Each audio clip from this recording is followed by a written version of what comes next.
Hello, welcome to the Celeb London event on AI and libraries. We got a wonderful speaker today. She's called Ruth, and she's had a very glittering career when it comes to libraries and information science in general. So Ruth Rikowski is currently a visiting lecturer in the business school at the London South Bank University. She was also the series editor for Chandos Publishing. She's also an associate of the Higher Education Academy and a charter librarian. She's the author of Globalisation, Information and Libraries, and the editor of Knowledge Management, Social, Cultural and Theoretical Perspectives, and also Digitisation Perspectives. She has written numerous articles in journals such as Business Information Review, Policy Futures in Education, Information for Social Change, and also Managing Information. And she's given many talks and presentations, and so we're very glad she's here today. She focuses particularly on globalization, knowledge management, information technology, Marxism, and feminism. And she's currently actually writing a series of novels. So in a second, I'll be handing over to Ruth. But she has asked us to really invite you to contribute to this. She would like it to be quite sort of a conversation, really. So if something, if you have a thought and that carries you away, let yourself please be carried away by it. So you can unmute yourself and talk into it, or you can just put your message in the chat and I will read it out to you. I'll read it out for you. So yeah, so without further ado, I'm going to hand over to Ruth. Ruth, if you're ready, you can do a little bit of introduction and then start your talk, and then we'll have a bit of a Q&A afterwards as well. Thank you very much, Arvid. Yeah, just to say, I am still the series editor for Chandos Series for Information Professionals, but they now come under Elsevier. First of all, it was a company that Dr. Glyn Jones set up himself, Chandos. Now it comes under Elsevier, so they're not publishing so many books on it. I'd say that. And the other thing is that, yes, I've always wanted to write since I was a child, and I love doing the non-fiction, but then I thought I'd like to do some fiction writing, but I've yet to get that published, to get the bottle to move that one step forward. But anyway, so I'm very delighted to be able to come back into the non-fiction field and do this. This moves on from me being invited last autumn by a Trends and Training Conference based in France, an online conference, subtitle Modern Library Challenges and Achievements and Ideas, the Digital Transformation of Libraries in Practice. And I chose this topic out of the ones that they had in the programme, Artificial Intelligence in Libraries. And that went very well. So I thought it'd be really nice to actually do it to a UK-based audience as well. Obviously as well to contribute, but just nice to do it again as well. Okay, so I've covered an awful lot of topics. As I was saying to Cassie and Arvid, I became very specialist in the IT library field when I was working full-time. I was implementing and upgrading library computer systems. So, I've got a great understanding of IT, but I don't know so much specifically about AI. So it was quite a steep learning curve for me, but I enjoyed doing it. So I have got quite a lot of detail about the types of AI systems in libraries from my reading, but I don't know much about the practicalities of how it works. So I tend to be more on the theory and ideas type focus anyway, as a personality. But anyway, so let's I've got a lot of material, so I think I'm happy for people to interrupt, as we said, and if there's particular areas that we'd prefer to look at rather than others, we can move across to different areas. So I'll show you all the headings. I've got these all the headings. I've got a lot. So first of all, I'm giving some just definitions of artificial intelligence, and then focus on the fact that it's kind of an umbrella term. And thirdly, some historical overview of some of the important AI breakthroughs. Fourthly, a brief literature review of the application of AI in libraries. Fifthly, AI technologies and applications used in libraries. So that's sort of more of the specifics. 6, robots, libraries and AI. And I was just mentioning to Arvid and Cassie about humans. I don't know if any of you have seen that series about Sims basically being in your home and doing all the housework, really sophisticated robots. So that was very interesting. And obviously on the small scale, we now have that in libraries and restaurants. Simply the benefits of AI in libraries and actually some of the challenges of AI in libraries. And then this goes back, creativity, magic, libraries, and AI, or brainstorm and magical libraries. These topics go back to a talk I gave at a conference at the University of East London just before lockdown. But for me, libraries are magical places.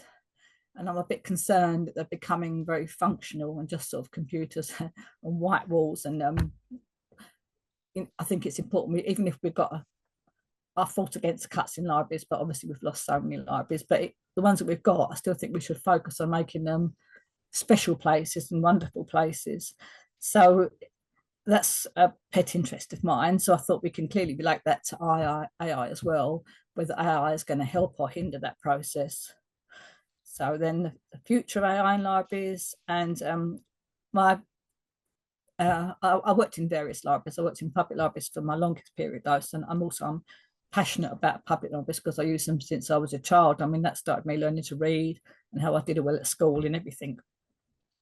So I'm going to sort of end focusing more on the public libraries is my thinking. But I did work in the private sector as well in the civil service, so I worked in many different fields in libraries. Okay, let's move on to the next slide. So some definitions. McCarthy, for example, argues AI is about making computer models of logical reasoning machines with algorithms, etc. Again, I was also saying to Arvid and Cassie about that computers are basically based on logic, and no matter how sophisticated they appear and are, it all goes basically back to noughts and ones, so it is based on logic. So I think we have to try and keep that in mind as well when thinking about the topic. But McCarthy saw the real goal of AI as a form of general human intelligence. So that's kind of taking it somewhere else, I guess. And we often now frequently refer to it as general artificial intelligence. I read 4 books in a very short space of time. As I said, I didn't know too much about the topic really, specifically. So, but Pascalini wrote a wonderful book, and he sees a dominant view as AI as a quest to solve intelligence. But he argues that the inner core of AI is constituted not by the imitation of biological intelligence, but by the intelligence of labour and social relations. No, it all comes back to human beings. We can't do any of this without human beings. I'm just going to get the book up for you. This book here.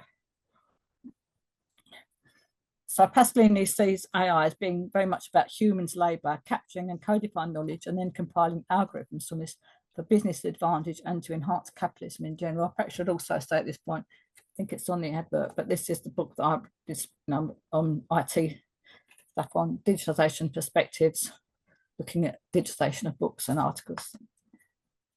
2010, I think that was. So we're going to look at some definitions of AI for libraries. Coxon has written a lot for the library profession in Silicon, I think. Coxon, Mazumdar in 2022 hopefully consider various definitions of AI for libraries specifically and extract some common patterns such as a focus on specific classes of technologies, computers learning, a focus on infrastructure of data, algorithms and computing power, especially the importance of data for AI, a focus on surpassing human capabilities of perform tasks such as creativity.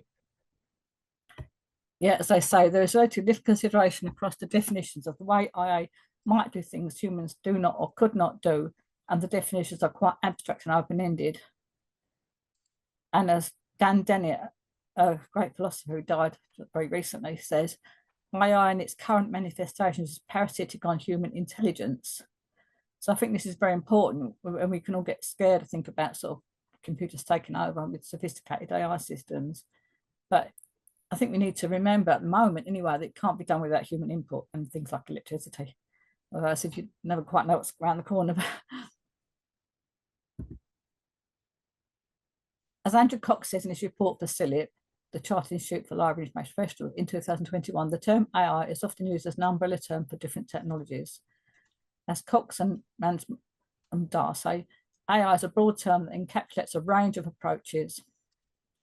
Meanwhile, Lowendale and Williams in 2018 referred to 6 core interrelated AI technologies. These include machine reasoning, decision-making and algorithms, 1. 2, computer vision, a field of AI that enables computers and systems to derive meaningful information from digital images, videos and other visual inputs. then takes action or makes recommendations based on that information. And robots and sensors, I'm not listing all of them, it's going to take too long and get to a bit boring.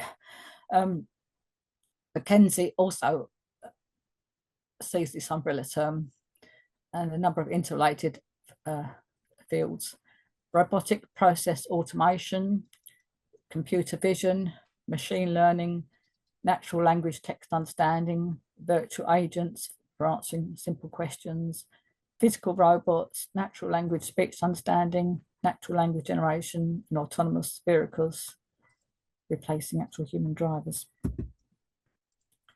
So that's a brief thing looking at the umbrella terms. Here's a little bit of historical information. I don't know if you've seen the Imitation Game about Alan Turing, this fantastic film. He's the father of AI. He emphasised the need for hierarchical and authoritarian mode of thinking in regard to computing, and wondered what it like for machines to become intelligent. So the film was made in 2014, which is a biography of Turing, and he deciphered the Enigma code, which he called Christopher, and that helped us to win World War II. Absolutely crucial. But he, I don't know if you know, he was gay and very sad. At the time, it was totally unaccepted, and they told him to have sort of hormone therapy, and he ended up killing himself. And then Queen Elizabeth II, a few years before she died, gave him a royal pardon. It's so shocking that he did all that for us, and that happened to him. Anyway, it's very interesting. John von Neumann wondered what it would take for human machines to self-reproduce, whilst Claude Shannon wondered what it would take for machines to communicate reliably no matter how much noise intervened.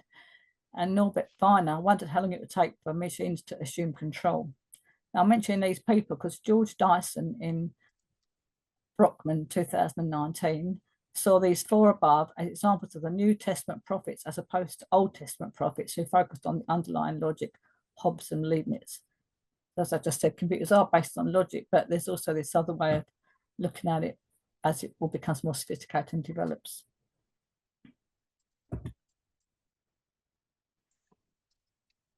Another important thing is AI was developed a lot by military funding, which was needed for the general capitalist development. The common approach is to link the rise of cybernetics, digital computerization, and AI to generous funding from the US military in World War II and the Cold War. But again, Pascal only said that that's an unstable way of, relying on this funding is quite an unstable way of going ahead. So wide expansion played an important role in the development of AI, and of course logic and algorithms were key, as was the labour that made all that possible. Let's come back to the need for labour behind it all. I mean, some more history. Babbage's difference engine, Ada Lovelace's analytical engine, and later Turing's Second World War code breaking machine, which I've already mentioned. What was interesting, I went to the British Library not long ago, and there was an exhibition which included stuff about Babbage's difference engine and Ada Lovelace's analytical engine. I thought, wow, that's really good. So Babbage's difference engine was a precursor of modern computers and emerged out of a business ambition to automate the calculations for algorithms and sell error-free logarithmic tables, which were crucial in astronomy and for maintaining British hegemony in maritime trade. Babbage needs to codify an artificial language in order to improve design. He suggested a threefold design: analysis of machines' design through its components, simplification of machines' designs too, and implementation of simplified design, including further adjustments. But the difference machine is not a computer as we know it today, but it is distinguished hardware from software. And then Ada Lovelace, who I was surprised to find was the daughter of poet Lord Byron, assisted Babbage in this design. And there were these things called Lovelace Notes, which are a milestone in history of computation and was a precursor to what became known as computer science. In her notes, she says, the analytical engine has no pretensions whatever to originate anything. It can do whatever we know how to order it to perform. It can follow analysis, but it has no power of anticipating any analytical relations or truths. And I think that's still the fact of the matter, really, but we don't know how it's going to pan out in the future. Let's see.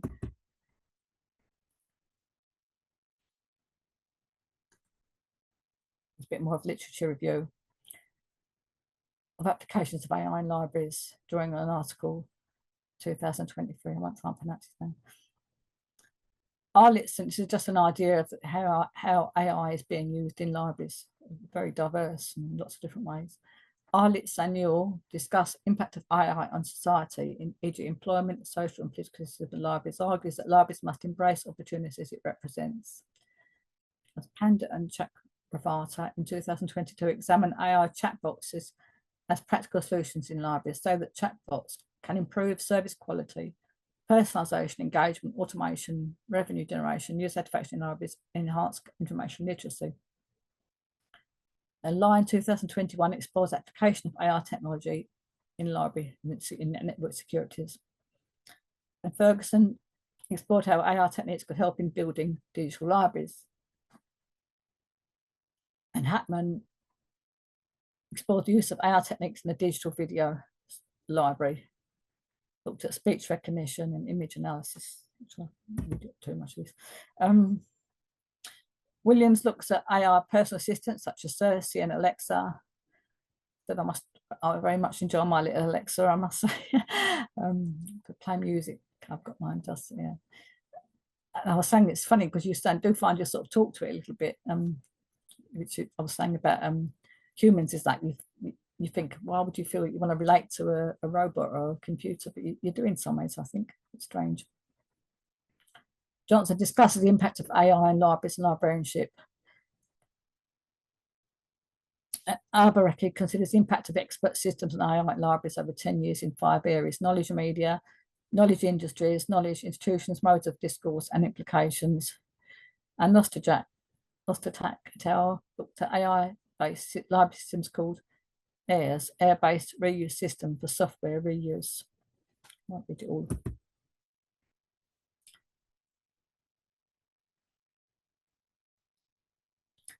Meanwhile, ChanCon in 2023 says that the advent of artificial intelligence in libraries is a significant development that is revolutionising the way libraries operate and transforming the services they offer.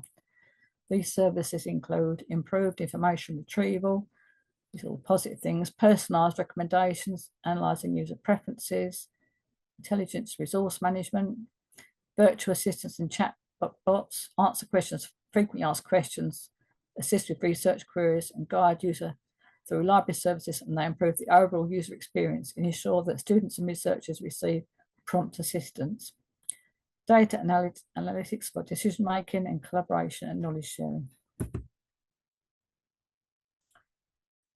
And so I was interested in the Silip News and the magazine just in June of this year referred to a cross-party report from the House of Commons Science, Innovation and Technology, and the committee that raised concerns about resources needed for adequate governance of AI.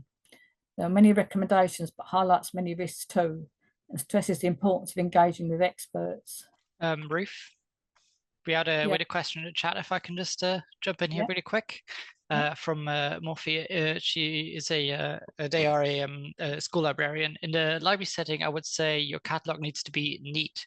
Keywords need to be properly entered, and can an AI respond appropriately when a customer says it's a book about football with a dog on it? Of course, we know the answer is cool by Michael Morpurgo, but does the computer ? So I think that's a question of like knowledge. Can a computer really know something?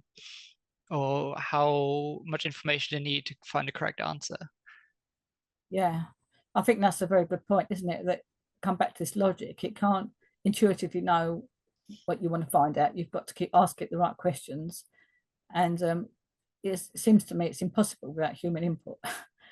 We can get more and more sophisticated, but at the end of the day, we still need to have humans engaging with it in some fashion, I think, don't we? I think so. And also we know now that lots of these AI models are trained on data that humans have written beforehand. And if they don't keep writing new data for it, they just start regurgitating their own stuff to themselves. Yeah, that's true. Yeah. So carry on.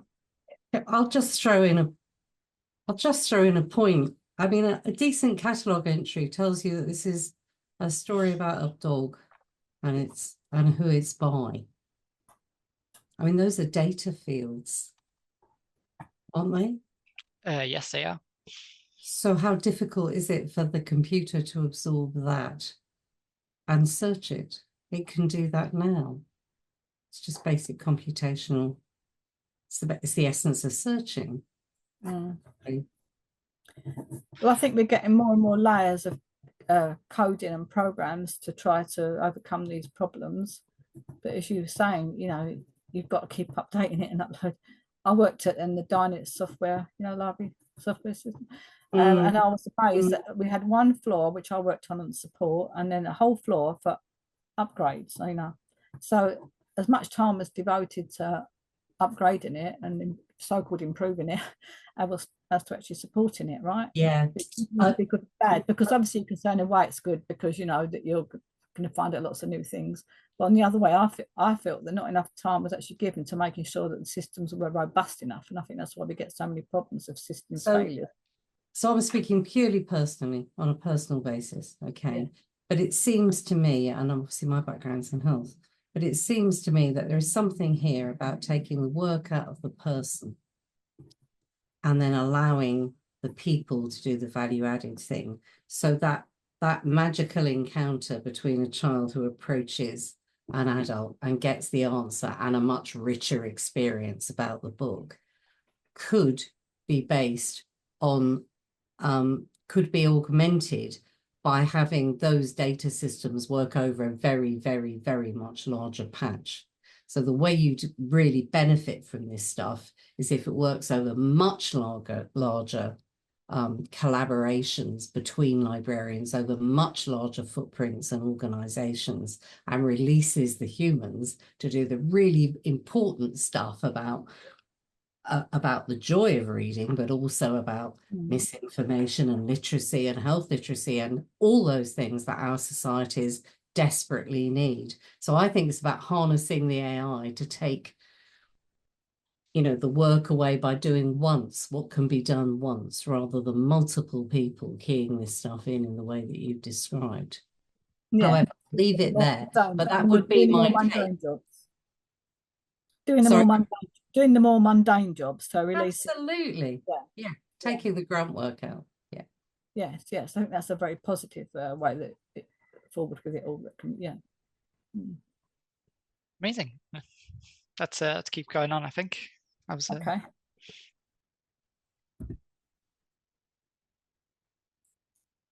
So looking at some of the technologies, the robotic technologies, mundane jobs, shelving and locating library material, security, basic inquiries, answering repetitive reference queries, and information literacy instruction, all quite basic things, so we're just saying. According to Negian, humanoid robots, also known as social robots, are next generation of robots and can perceive their surroundings, recognize faces, read emotions, and communicate with humans. So that's taking it to a bit of another level. Humanoid robots in libraries are still a work in progress, and for the community and other stakeholders, therefore, more efforts should be intensified to let them go around all the libraries globally.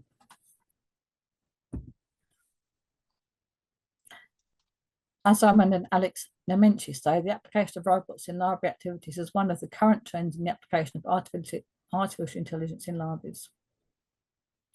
I've got some examples here of robots in libraries. Enhanced robotic library systems for off-site shelving and BookBot technology, a book delivery system that automatically retrieves books for users on demand through library automated catalogues. And Connecticut's Westport Library had 2 robots assisting in teaching coding and computer programming to users and students. And the Young Fine Arts Museum in San Francisco got a pair of telepresence robots that gave users with disabilities the opportunity to visit the museum remotely. So that's another positive, perhaps, side of it. It can help disabled people in some ways who can't get to the library. Although I can also see a negative side of regarding sort of equality stuff, is that you've got to have a certain amount of intelligence, ability to, or not, and money as well, to be able to get to grips with the systems and the training and stuff. 2 students at Aberystwyth created an AI library catalogue by combining existing robot technology with Information University's online public access catalogues. And the robot accepted user book requests verbally. So that's interesting. That's Shohana in 2016 looked at this. and also looked at robotic cranes that were used at the British Library National Newspaper Building, which can retrieve newspapers from any time and date from a vast collection of over 600 million newspapers and periodicals over 3 centuries. So, you know, that's again a more mundane task that robots can do, which we were just talking about. And Teller and Ajana look at chatbots with a user interface, such as a website, can receive textual input and turn into natural language.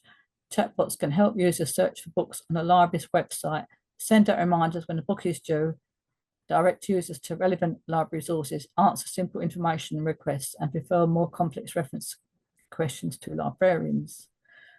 And I was working in the public library and we had ticket systems. People used to handwrite their overdues. So, I mean, yeah, that's a good thing, isn't it? I haven't got to do that, I think.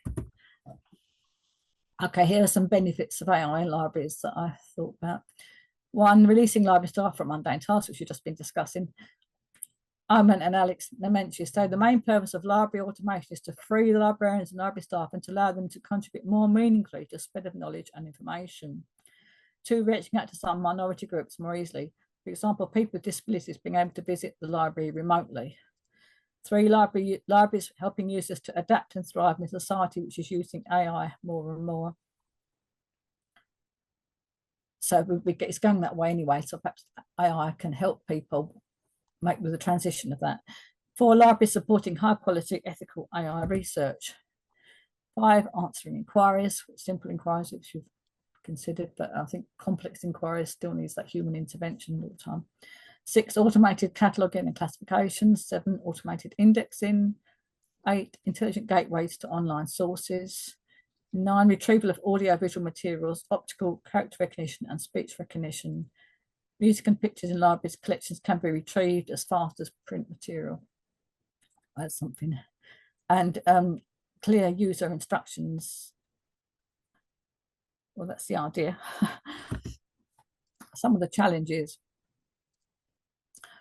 Obviously, the new skills and competencies required. The impact on the library and information profession and how to maintain professional standards. Ethical issues such as privacy, data protection.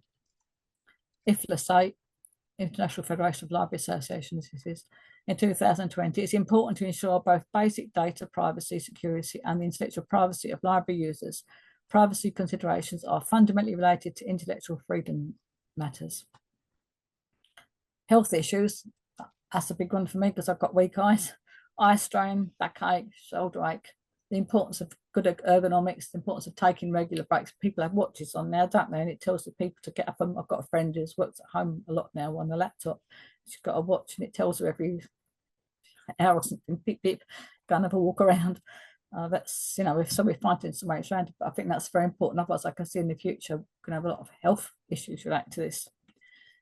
5, threats to library jobs, particularly unskilled library jobs. So the other side of that, we were talking about it can do the mundane jobs, but then these people could lose their jobs. But like in the supermarkets, you know, everyone's using a self-service machine, so you need less people at the till, so people are losing jobs through it. And also even the profession, the library profession, because they might decide that they need more IT professionals rather than library professionals. And one of the problems with that, I think, is it could have negative effect on culture and literature. I mean, libraries are not just information sources, they are, but they're also for entertainment and culture and leisure. Yeah, Ruth, we actually had a comment that I think hits exactly that. There's saying that there's a social element as well that is being challenged through AI in libraries. That some people go to the library for the human interaction, not to interact with a machine. Yeah, absolutely. Yeah, I find that even in, I don't know about you, when you go in a bank or a supermarket, it's nice to actually talk to people sometimes, isn't it? You don't always want to be just talking to a machine.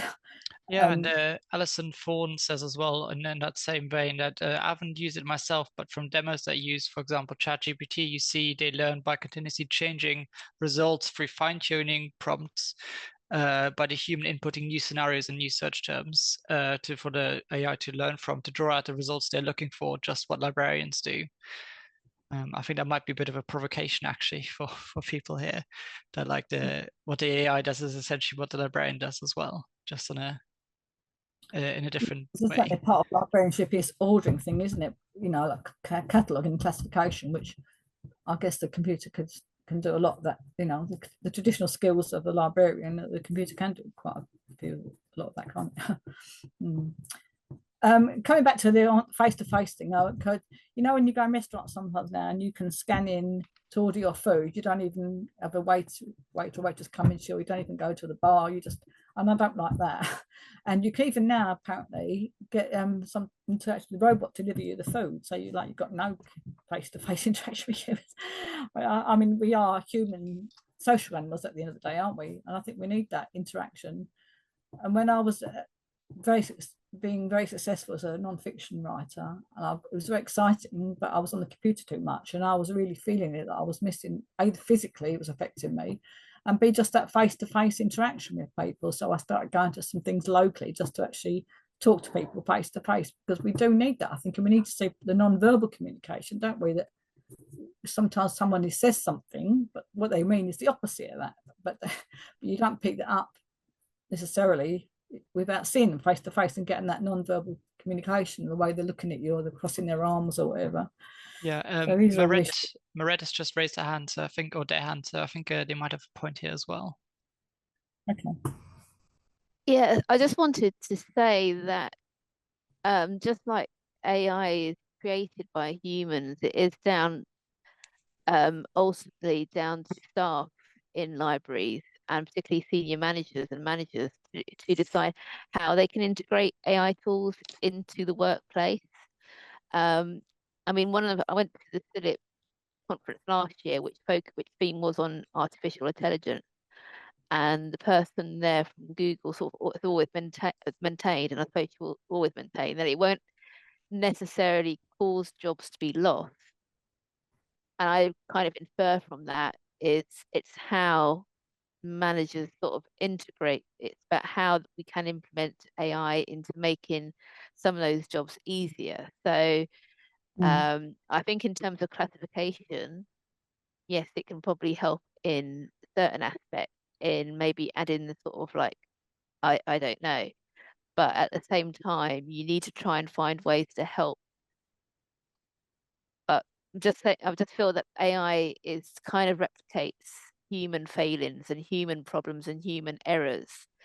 So you'll always need to have somebody there to check that, say, for example, if you do use it for cataloging, that the record that the AI tool creates is going to be found by users. So can't necessarily assume that AI tools will be set up to be very sophisticated.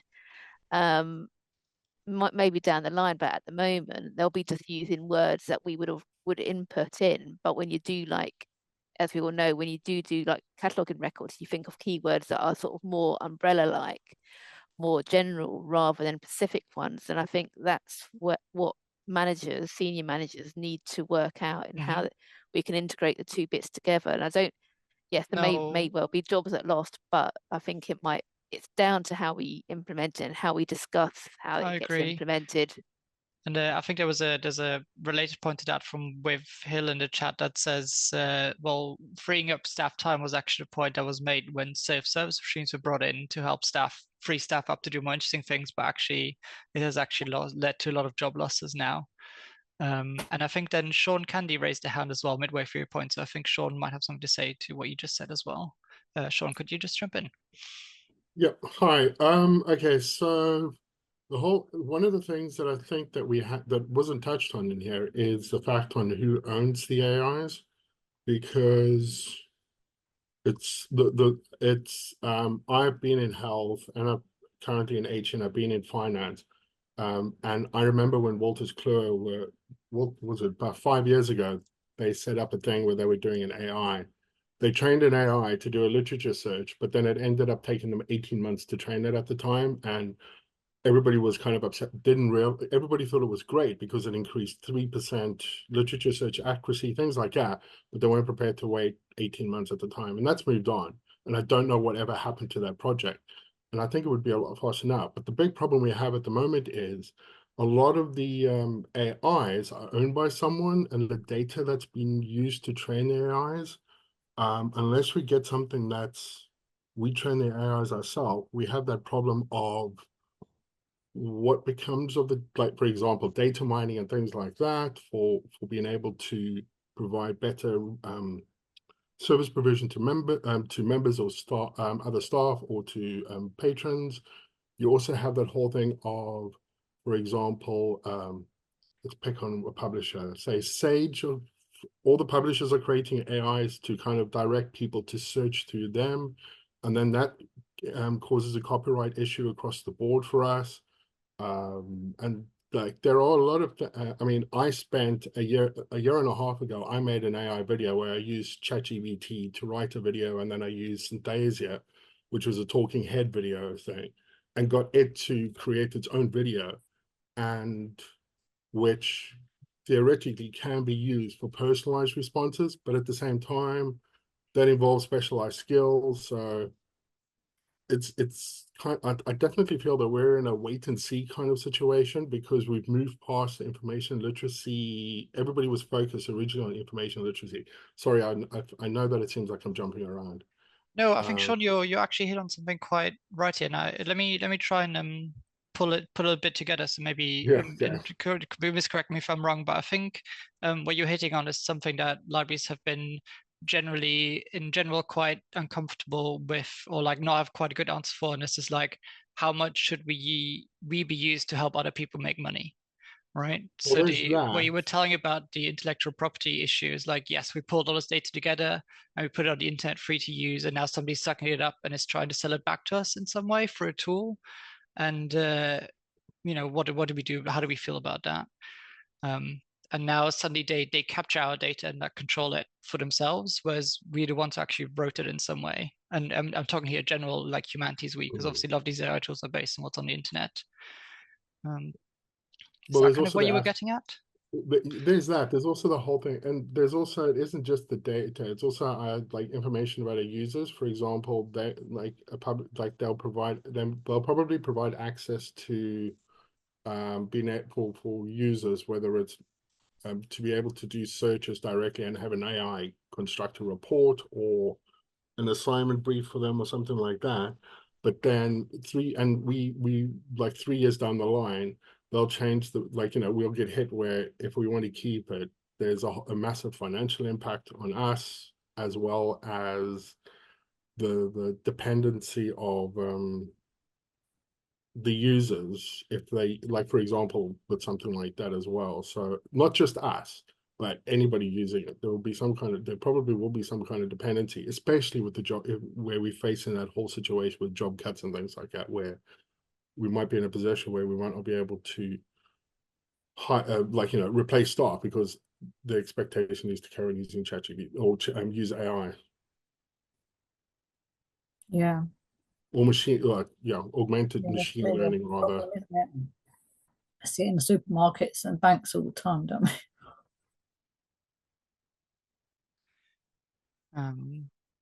Yeah. Shall I carry on? Yeah. Yes. There's just one last conversation I want to have that was happening in the chat. Sue was making the point that the knowledge base of science, so what we know and we've captured as data in some way, is growing so rapidly that over time we need to deploy automation to be able to do the job to underpin academia or health and other subjects.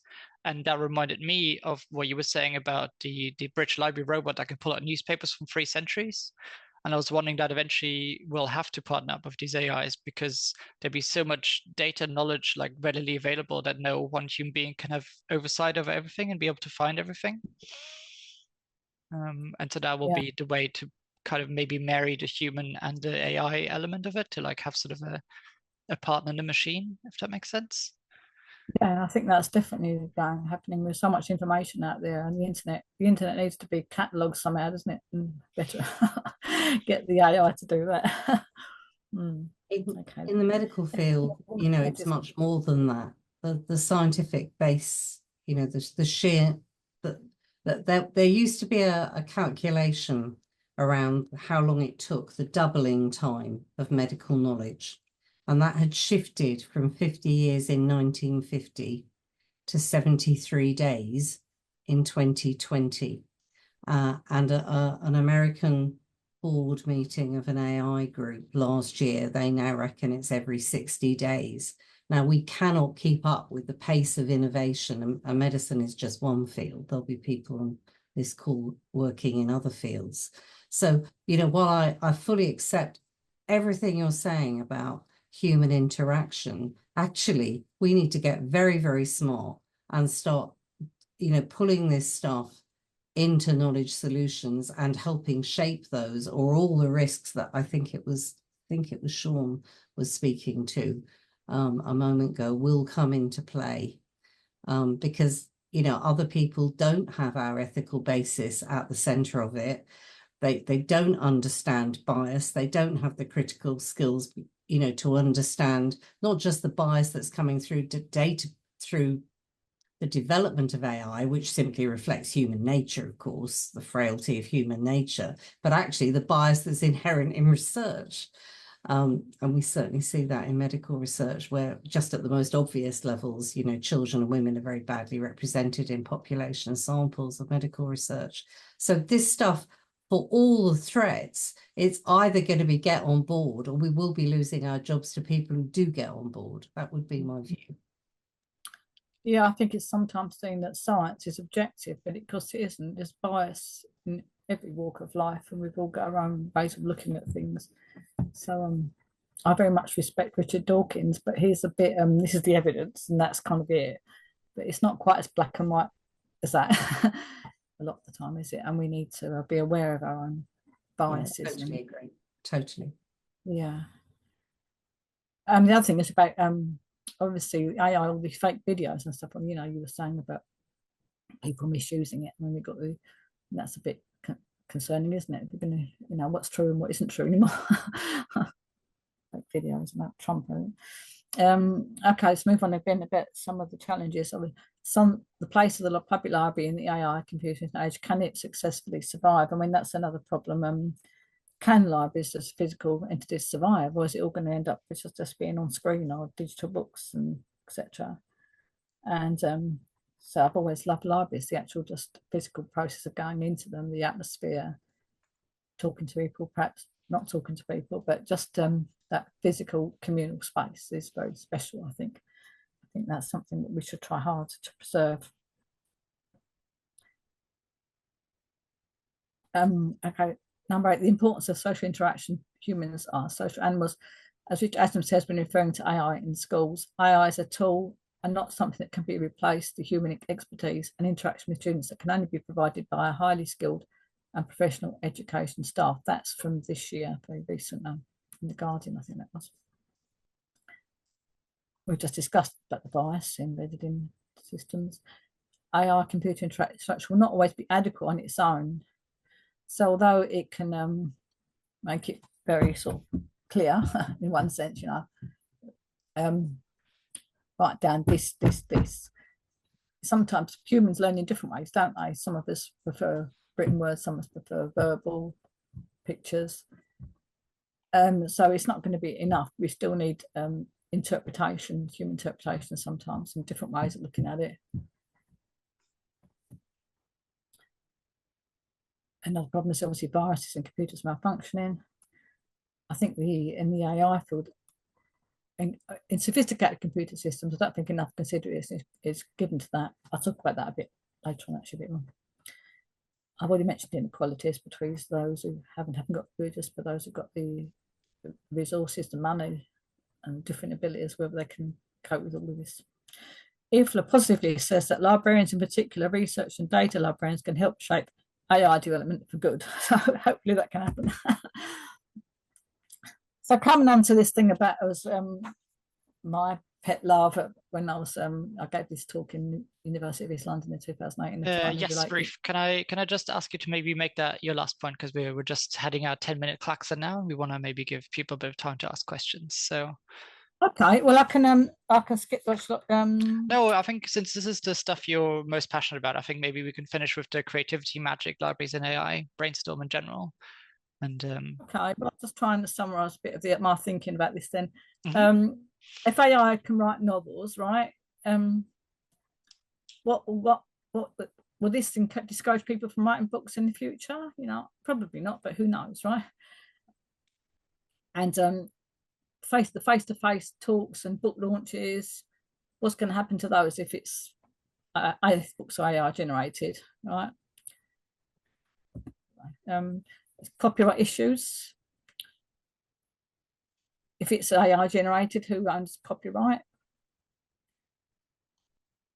If a book's AI generated from, say, a Jane Austen novel, will the reader like the new style of the Jane Austen? Or they might like it. So it might encourage them to want to go back to the Jane Austen book. So it might say, I don't want the Jane Austen books, I just want this newfangled AI version. So there's sort of lots of issues there about trying to relate it with creativity with AI, and where we want to think that AI is going to help with creativity, not hinder it, but we don't know, do we? I don't know.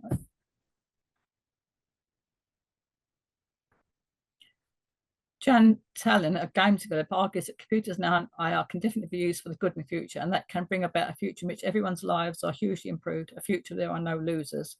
It's a nice thought. Oh yes, this is quite important. Computers don't need food, shelter, sleep like humans, so that's all seems very positive, and not so dependent on a good environment. This is what the general view is, that humans got all these funny ways and can't rely on them, right? But if you think about it, they do have a lot of needs. They need electricity, they need constant updating, they need renewal of parts, adequate temperature in a room, low dust environment, human input, virus detection, protection. There's loads of things they need. Here's a couple of quotes about magic. Magical consciousness is about recognizing subjective patterns that come to us through our engagement with our everyday here and now world, as well as the cosmos. And Patrick Curry says, modernity necessarily entails disengagement, and conversely, enchantment is experience of a conditioned world that is radically non-modern. So trying to combine AI with sort of wonderment is going to be a challenge. Andy Merrifield says that magical action, magical practice should bring its own time-space relations into existence, should invent its own time-space continuum, its own economy of time, as well as its own self-management of space.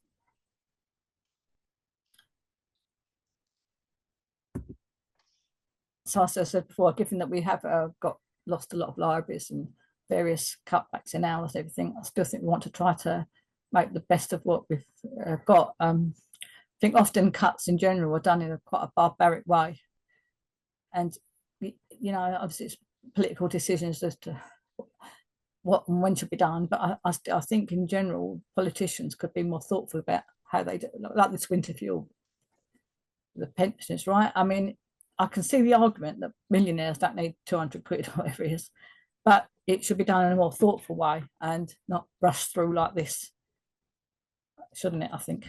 And so the thing with libraries, if they're going to change, we should be thinking more about how to make them change in a way that's going to be benefit for humankind.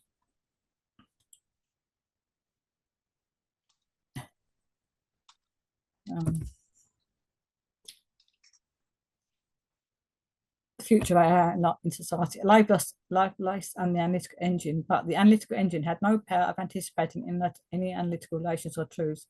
It could not exceed or break the chain of reasoning it was representing, materially embodying. Just as today's algorithms for data analytics that are rebranded as machine learning and artificial intelligence cannot creatively break the rules on which they are based, and more importantly, cannot consistently invent new ones, says Pascalini.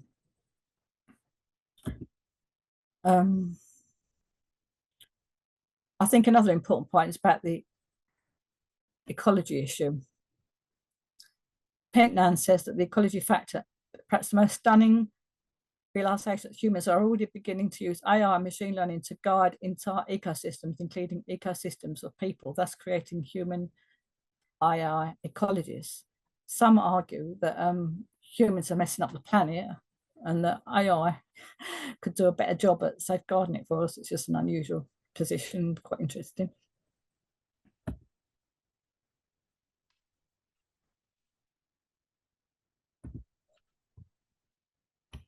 I mentioned that I was talking to you about this fictional series, Humans here.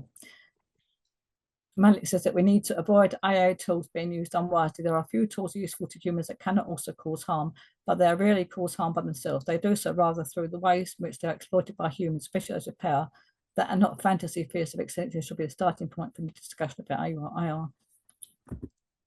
I'm just okay. I'll end on this quote. Dan Dennett, I said the philosopher who died this year, says that, so what we are creating are not and should not be conscious humanoid agents, but an entirely new sort of entity, rather like oracles with no conscience, no fear of death, no distracting loves and hates, no personality. The human use of human beings will soon be changed once again forever, but we can take the tiller and steer between some of the hazards if we take responsibility for our trajectory. And Xian Khan says the future of AI and public libraries looks promising. As libraries continue to navigate the digital age, AI technologies offer exciting opportunities to enhance library services and operations. However, it's crucial that libraries approach this new frontier with caution, ensuring that the use of AI aligns with their core values of access, privacy, and intellectual freedom. So quite positive things there in the end, I think. Yeah, so I'll leave it there. And got lots of references at the end for people to look at. Amazing. Nah, Ruth, that's been a fantastic overview, and I think we've had some really, really good interactions in the chat already. So I was gonna ask my own questions, but actually, I think we should call on Paul Cafferel first, who's been giving me lots of really good information. Paul, do you want to just kind of maybe do a quick summary of your points? Okay, I'm not sure and if some of you the see worries me. you have.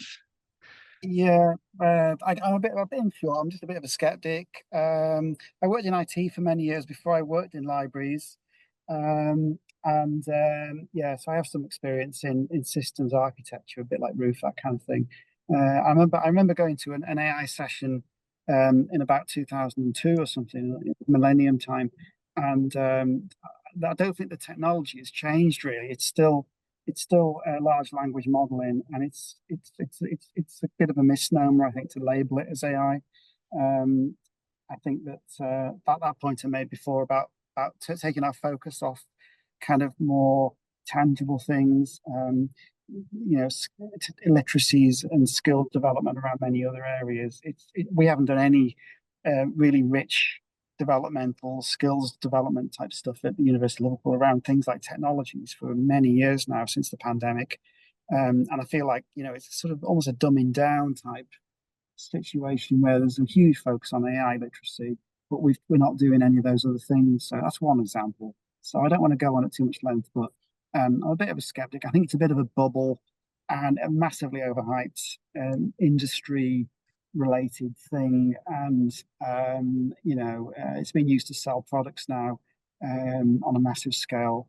And I think the user tolerance is starting to bleed through the research. I think the tolerance of users in different contexts is starting to come through in industry, and they're starting to sort of be a bit more cautious about it as customers, as clients, sort of are more skeptical, and there's a bit of a cringe factor. That's one of the expressions I read in a paper not long ago. There's a bit of a cringe factor into they see the AI in front of them, and it's sort of, I don't like that. So I think I'm a bit of a skeptic. I could talk all day about it. It dominated all the conferences I went to over the summer. So it's obviously a very important topic, but I think it's a 50-50. Some 50% of the developers out there and the people involved in the industry, they feel that it's going to be kind of, really interesting. It's really going to take off. The other 50% of the people in the industry think that it's a little bit of a false start. The fundamental technology is kind of slightly flawed, really. It's never going to be more than a probability-based text mashup, to use the term I put in the chat. I'm kind of somewhere on the second group, I think. Sue, do you want to jump in here because you raised your hand? Yeah, I mean, I agree and I disagree, Paul. So I love that term text mashup because I think that's close. I manage the Topol review, which in the health service looks at the impact of digital genomics and robotics on the healthcare professionals, and then that was why I helped to initiate the CILIT review. I used to show people in 2018 the 1995 Tomorrow's World, which said virtual reality is going to be your very best next thing. In the next 5 years, it's going to transform your lives. Okay. And people weren't too sure that was the case by 2018, which was about the time that my eldest son was designing a virtual reality museum as part of his master's in architecture. And when he did that, the tutors could barely comprehend it. Were then very impressed when they worked out what you did when you looked at a QR code, which they hadn't understood before. And architecture has been very slow to take it up. So we're now at 2024, let's say 2025, that's 30 years. I think we're in the early stages of that, and that there's a risk. I think you're right about the boredom factor. You know, overhype, a lot of nonsense in some sectors being taught, a lot of people making a fast buck.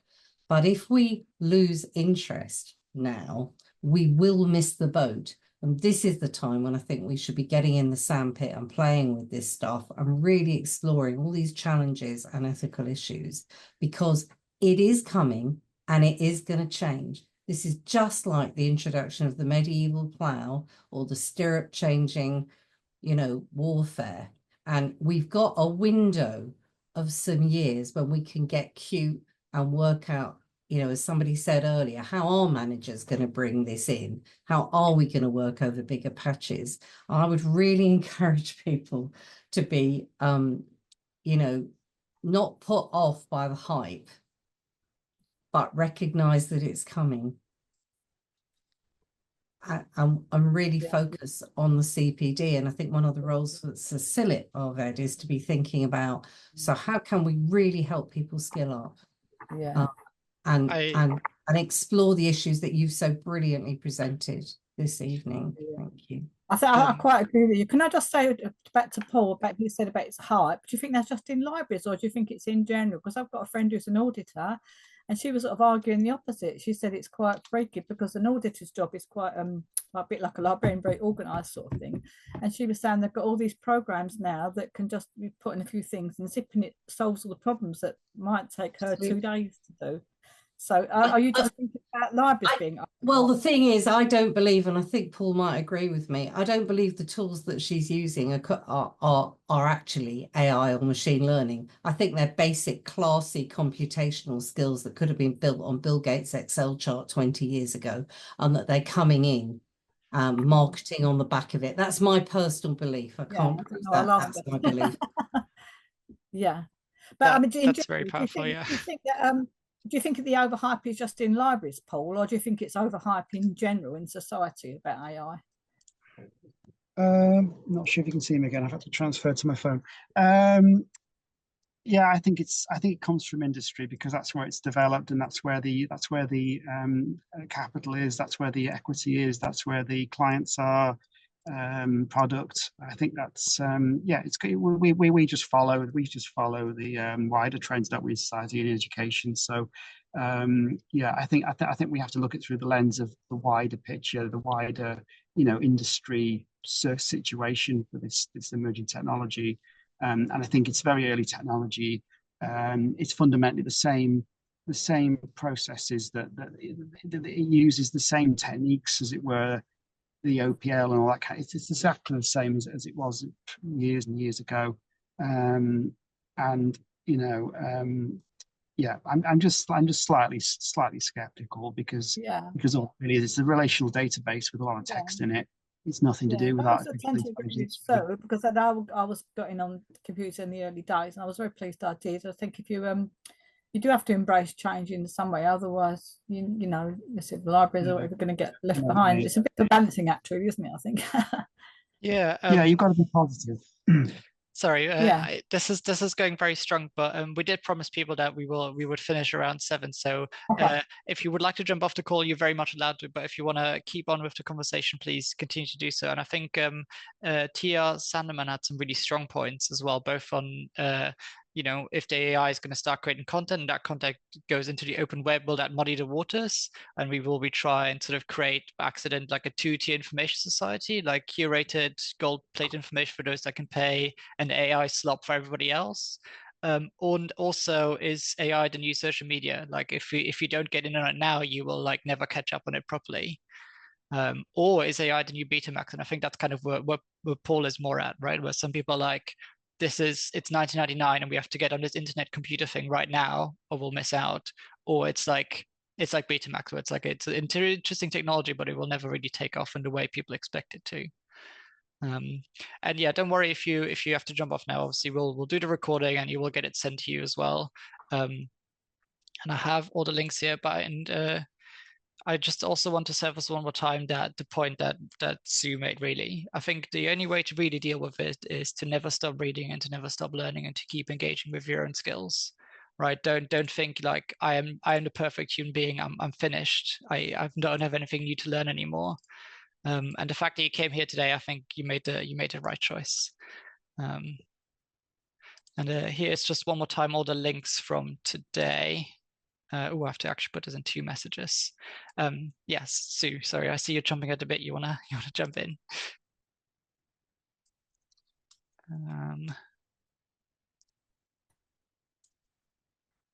Yeah, like I think the limitation is a very strong point, actually.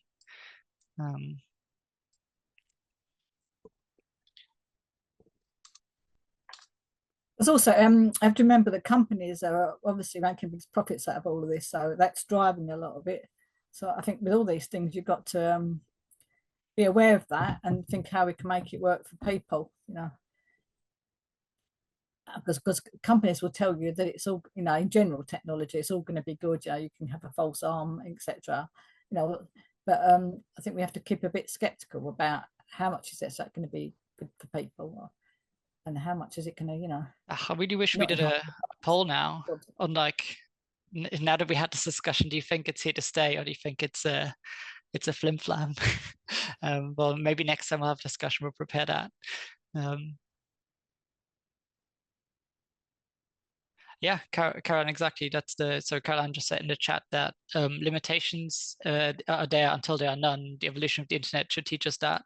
And I think there's a bit of a generational divide actually on that. So I think people are I speak to like early 20s, 25, so like a bit more skeptical tend to be, whereas the people who are like the generation above us, who maybe like had to join the internet a bit later than everybody else, they think that we have to really jump on this now and this is our chance. So the younger generation are more skeptical. That's what I perceive, but this is not real data, it's just anecdotal. Yeah, that's interesting. Because I think we have more of a, I don't know, we've been more disappointed by tech companies, if that makes sense. Yeah. Right. And we've joined all these websites and the social medias, and then they bought it up and they poisoned it for us, and now it's become worse and worse, and people tend to retreat a bit from the internet now, actually. Yeah, I think the systems aren't robust enough. It all got pushed out so quickly because companies making big money out of it. Yeah, I knew someone who got a degree in all of this, and he was interested in computer games. Then he went on to board games as opposed to just designing computer games, because he got a bit disillusioned with the fact that, it's all moving so fast and it's not enough tests and checks on it all, and it's not robust enough for a lot of it. So that's probably why people maybe are starting to turn away from it to some extent. Yeah. Have people gone now? Well, so there's still 28, there's still 30 people here, so I think so we're getting some really good points still. So Colin said I assume the tech companies are all too busy making their own offerings to make the money on that, they're not pausing to make any decent offering, to make a decent offering properly. So like it's kind of a gold rush kind of phenomenon now, where people are like, let's just make a quick buck now, no matter what the system is like, because AI is kind of the thing that brings money in. Janine, on the other hand, said that she believes AI is here to stay. Information literacy is still important so that you can distinguish what is real and what has been created by systems like ChatGPT and other AI tools. And then Morphy made the same point, but a bit more pointed to say you need to know the difference between information professionals and the Temu version. So that's like it's like an Amazon ripoff website. Yeah. Can I just say, sorry, it's TR Sandyman here, Teresa. Hi, Teresa. Hi. Our university selected 50 people from all different genres, and they wanted us to become a working group for Copilot. Mm-hmm. So they were going to buy licenses for all of us so that we could go into it and get the most out of it and test it and stuff like that. But they actually got cold feet at the last moment, and they scrapped the whole thing. Just because of like licensing and policies and guidance, and so they decided they weren't going to go ahead with it at the moment. That's very interesting. Yeah, that's I think a point we haven't actually been talking about yet. That the fact is that so I have a friend who's a lawyer, and they did something similar. They tested an AI tool, but then scrapped it for everyone because they were like, well, as soon as you put like client information in it, that's like a confidential legal case. Yeah, that goes into a database you don't control. And the same, you know, with customer facing chatbots, right? Because like if they talk to a person, then they can hopefully trust that librarian is going to keep their confidentiality. So if they ask, I don't know, about books for, I don't know, like, you know, abortion or like LGBT identities and something like that. But whereas if they put it into a computer system, that goes somewhere and somebody else is keeping that information for them. Yeah.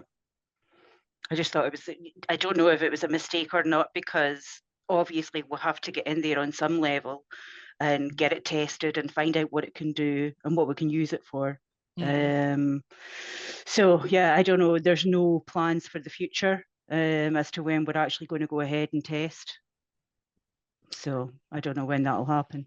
Yeah, I don't know. I personally think there has to be some sort of period of development now. Like now, you know, they got that first generation of systems out there. A lot of problems have turned up, and now they have to kind of retreat again a bit more into the finicky, the technical stage where like they're really, I don't know, the people who are really interested in it are looking at it, and then it can come back out more to a general public maybe. Sorry, Teresa, I don't know if you're comfortable to say, but Alan asks which university you're at. It's okay if you don't want to share that information though. I think I did already in the chat earlier on. It's University of Dundee. Up in Scotland, right? Yeah. Yeah, yep. The confidentiality thing is the important thing, isn't it? Facebook are talking a lot about that, aren't they? About fake identities, people selling your identities and all this sort of thing. Yeah. So that's the big issue, isn't it? If it all goes into a database, you don't quite know what's happening to it all. Yeah, but also maybe, you know, people don't care as much about privacy as we thought originally. No, I think that's true as well. Yeah. Wow, yeah, many thoughts. And I think clearly, you know, it's an open topic, and I think that's why it was so interesting to have this.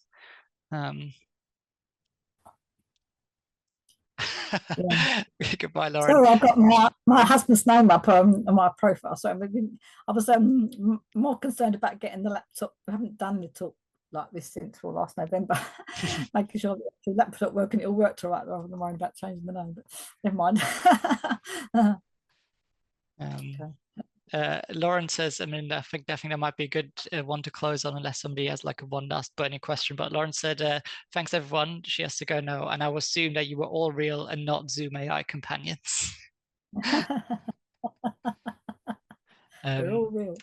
Yeah, so I think we're gonna close it here, because I also need to have dinner, and my partner's waiting for me. But yeah, I think so, Karen. It's a very interesting discussion. Thank you everyone who contributed as well, and thank you like had their own thoughts and put them in the chat. It's been really, really fascinating, and actually better than we could have even expected.